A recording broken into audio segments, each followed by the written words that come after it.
Good morning, children. I hope you are all keeping fine. Let me ask a few questions from the part of the story we have learned the previous class. Okay, just listen carefully. It's a cruel thing to leave her so. Then take her to the poorhouse. Okay? It's a cruel thing to leave her so. Who said this? Can you make out who said this? Yes, it was said by Joe Thompson, the wheelwright. Okay. Uh, it's a cruel thing to leave her so. Whom does this her refer to? Here, her refers to Maggie. Okay. Do you remember the context? Okay. After the coffin has been carried to the burial place or to the graveyard, people started leaving the hut one by one. And poor Maggie was left alone, and she was so scared, and she was looking at the door if anyone was there. So everyone was uh, leaving her one by one. And then Mr. Joe Thompson was there, and so he told this to someone. Can you name whom it was told? Yes, it was told to the blacksmith's wife. Okay, and this was her reply. What was the reply? Then take her to the poorhouse. Okay, so nobody was willing to take the little girl, Maggie. At last, she cried out and told Mr. Thompson, "Oh, Mr. Thompson, don't leave me all alone." So, see the next part, that is page number 79. Okay, that is the second last paragraph.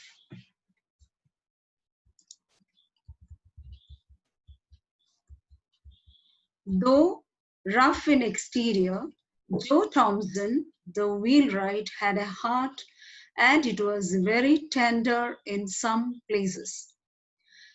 So you know that Mr. Joe Thompson was a wheelwright. Do you remember what is meant by a wheelwright? Yes, a person whose job is making and repairing wheels or a wheeled vehicle. Okay. By appearance, he was a rough man. Okay. But he had a heart. He had a heart, and it was tender in some places. So he had a rough exterior, outward appearance. Okay, his even though he had a rough appearance, or people think that, oh, he is a rough man, a harsh man, but in the heart of hearts, he was very tender. He was very kind. He liked children. He was a person who loved and liked children and was pleased to have them come to his shop, where sleds and wagons were made or mended for the village lads. So he liked the children, and he was very happy when the children come to his shop. They come to his shop to get their sledges repaired. Okay, so he liked them. So the children used to come to his shop to get their vehicles mended or their sledges mended. For the village lads, lads here means boys, without a draft on their hoarded sixpences. Pences. Okay. So he used to repair for them. And then see the next paragraph. No, dear, he answered. So this man who was rough in exterior, he said, no, dear. That means he's not going to leave this little girl alone there in the hut. He answered in a kind voice, going to the bed and stooping down over the child. So, saying this, he went near the child and he bent down over the child. You shan't be left here alone. So he assured her that she won't be left there alone. Then he wrapped her with the gentleness almost of a woman. So, what did he do then? He just took some wet clothes, clean wet clothes, and wrapped her with gentleness like how a woman takes a child. Okay, and uh, with the gentleness almost of a woman in the clean wet clothes which some neighbor had brought. So, in the beginning of the story, we came across the part which said the neighbors brought them food and some clothes, the discarded garments.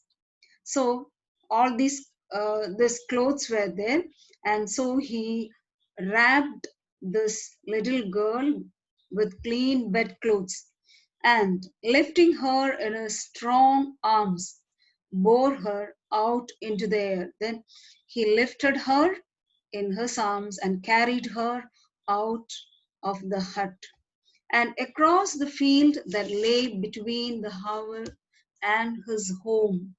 So he started walking towards his home. So he just crossed the field that lay between the hovel and his home. Now, Joe Thompson's wife, who happened to be childless, was not a woman of saintly temper. So now the writer tells about how Joe Thompson's wife is. Okay, so this this couple did not have any children, so she is a childless woman, and it is told that she is not a woman of saintly temper, not like very holy or like a saint. She did not have characteristics like that. As any woman, she also had some drawbacks. Okay, and nor much given to self denial for others' good, or she won't do anything for others' good, denying to herself. That means she is not a selfless person. And Joe had well grounded doubts touching the manner of greeting he should receive on his arrival. So, Joe Thompson had a doubt how he will be welcomed or how he will be received when she sees him with this little girl Maggie. Mrs. Thompson saw him approaching from the window and, with ruffling feathers, met him a few paces from the door. Okay, so Mrs. Thompson saw him coming near to the house, and she was looking through the window and with ruffling feathers. Here, ruffling feathers means she was so much irritated. Now she saw that he was carrying the little girl. Okay, so she got much annoyed or irritated. That's what the phrase says, ruffling feathers. And with ruffling feathers met him a few paces from the door. That means he was not able to enter the house. Before that, she hindered, okay, him as he opened the garden gate and came in. He bore a precious burden, and he felt it to be so. So according to him, or for Joe Thompson, she was a precious burden. This child was precious, but as well as a burden. Okay.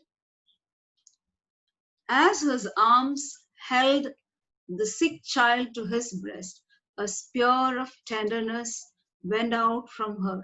So, this is what Joe Thompson felt as he was holding this little child to his chest. Okay, there grew a bond of love between him and this little child. He felt that he started loving this small child. A bond had already coded. So there started a strong bond. A bond had already coded. Coded means tied itself around them both. That is the bond of love. And love was springing into life. So there grew a strong bond of love between them. What have you there? Sharply questioned Mrs. Thompson. So Mrs. Thompson, she was so much annoyed, and seeing this, she questioned him angrily. What have you there? Joe felt the child start and shrink against him.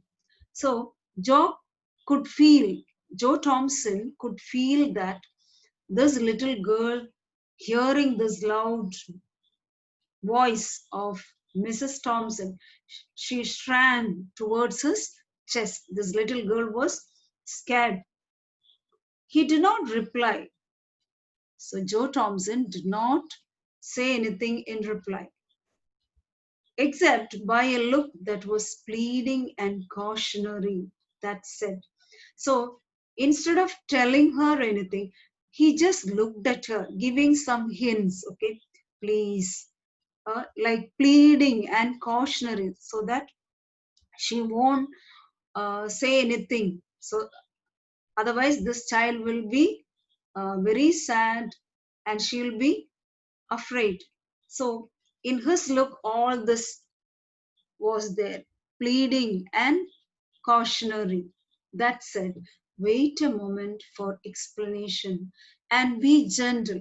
So, this was what he meant to say. He did not say, but this was in his look. Wait a moment for explanations and be gentle.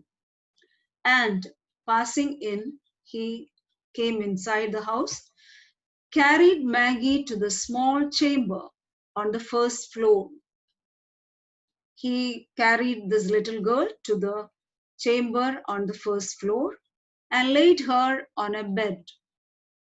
Then, stepping back, he shut the door and stood face to face with his vinegar tempered wife in the passageway outside. So he laid little Maggie on the bed, and then he came out of the room, closing the door.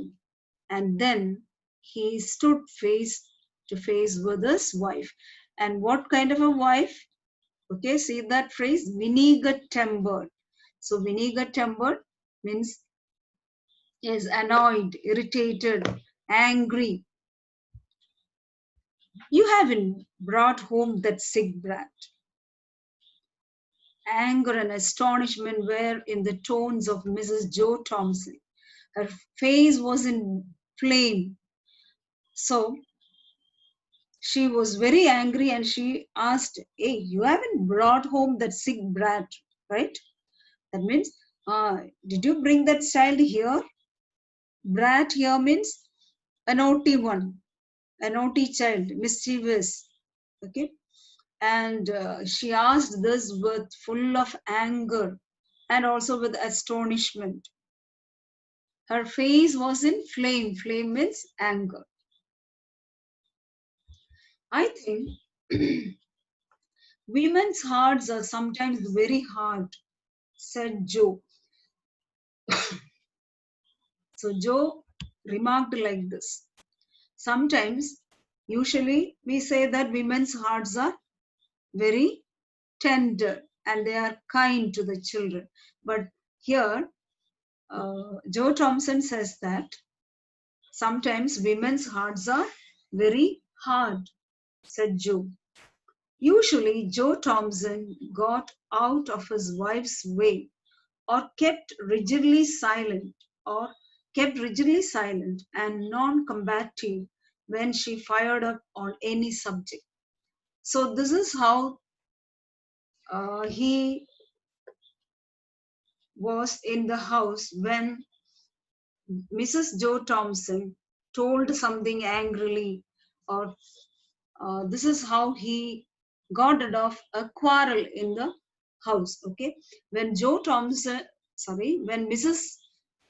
Thompson gets angry on any subject, what does Joe Thompson do? He keeps silent. He doesn't tell anything, and he keeps rigidly silent and non-combative. He won't talk anything, and he won't argue with her. Okay, on any subject. It was with some surprise, therefore, that she now encountered a firmly set countenance and resolute pair of eyes. But now, today, she was surprised because there was a firm or resolution on his face. She now encountered she encountered a firmly set countenance. Countenance means face. So here she met her husband with a firm decision in his eyes. Women's hearts are not half so hard as men's. So she remarked, no, it's not like that. Women's hearts are not half so hard as men's. This is what she said. Joe saw by a quick intuition that his resolute bearing had impressed his wife, and he answered quickly. So his resolute bearing, that means his firm stand. Okay, he had a firm resolution or a resolute bearing in his eyes. So this impressed his wife, and he said quickly and with real indignation. Okay, indignation means feeling of surprise or anger. Be that as it may, every woman at the funeral turned her eyes steadily from the sick child's face, and when the cart went off with her dead mother, hurried away and left her alone in that old hut with the sun not an hour in the sky. Okay. So, so he told, okay, or what circumstances made him carry this little girl to his house or at the funeral, okay, or when this mother's or the dead mother was carried to the graveyard. One by one went away from the hut, not even looking at this little girl. They don't want to see her patient face. Okay, so it was getting dark. That means late in the evening with the sun not an hour in the sky. That means it was getting dark.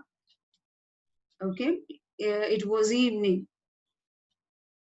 Where were John and Kate? Asked Mrs. Thompson. So Mrs. Thompson asked Mr. Thompson, where were John and Kate? That, you know, John and Kate, they little Maggie's brother and sister, John and Kate. Farmer John tossed John into his wagon and drove off. So he told her what had happened. Okay, Farmer John's took John in his wagon, and who took Katie? Okay, Mrs. Mrs. Ellis to Katie. But nobody wanted the poor sick one. Send her to the poorhouse was the cry. So Joe Thompson clearly explained the circumstances in which he was forced to take this little girl to his house. So everybody left the house. This little child was left alone. Then, hearing all this, listening to all this, Mrs. Thompson asked, "Why did you let her go then? What did, what did you bring her here for?"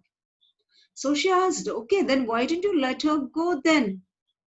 Why you want to carry her to this house? Why did you bring her here?" This is what Mrs. Joe Thompson wants to know. So, see the reply. Now, Joe Thompson said, "She can't walk to the poorhouse. Somebody's arms must carry her, and mine are strong enough for that task." So, very calmly, Mr. Joe Thompson said, "See, you see, she can't walk to the poorhouse. She cannot even get out of the bed by herself.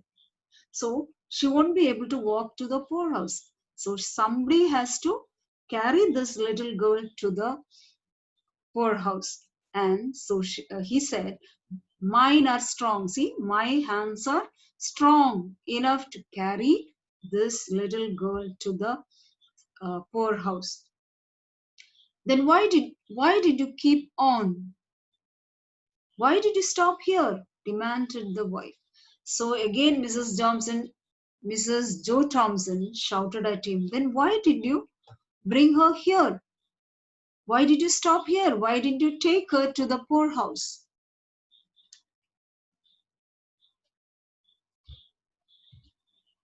"Because I'm not apt to go on fool's errands. The guardians must first be seen and permit obtained." Okay.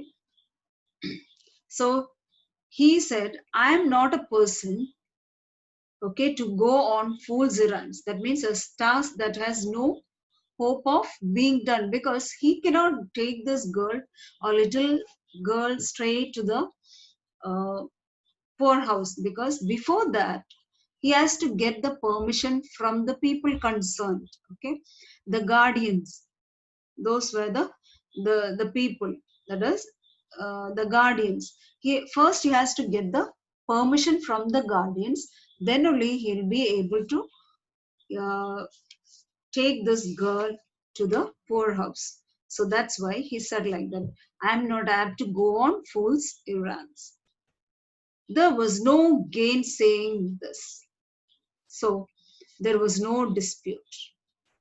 Gainsaying means contradict or speak against. She did not tell anything against this. Okay, Mrs. Joe Thompson did not dispute with him or did not contradict to this. That's what gainsaying means. "When will you see the guardians?" was asked with irrepressible impatience.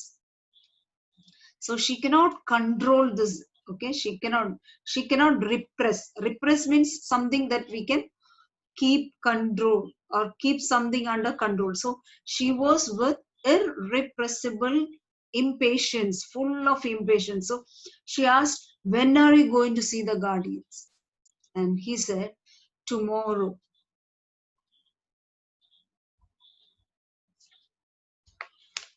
Children, I want you to read the story, and you should be thorough with the textbook.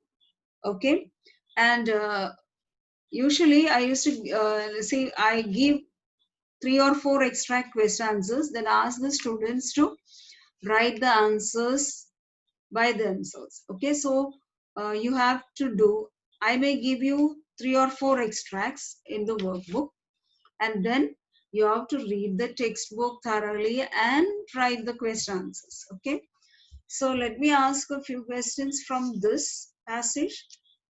Okay,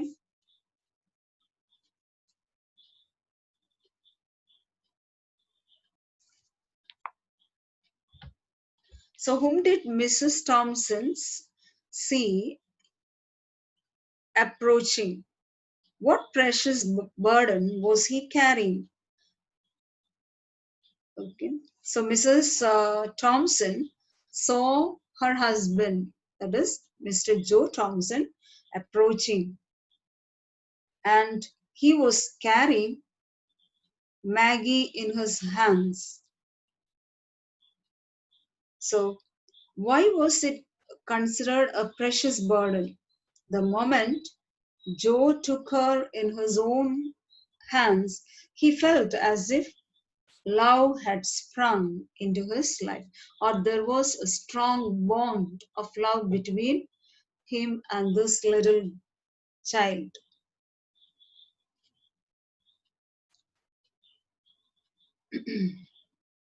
So, what did Mrs. Thompson ask her husband, and how did Joe Thompson react to it? Can you find out from the text and tell me? Yes.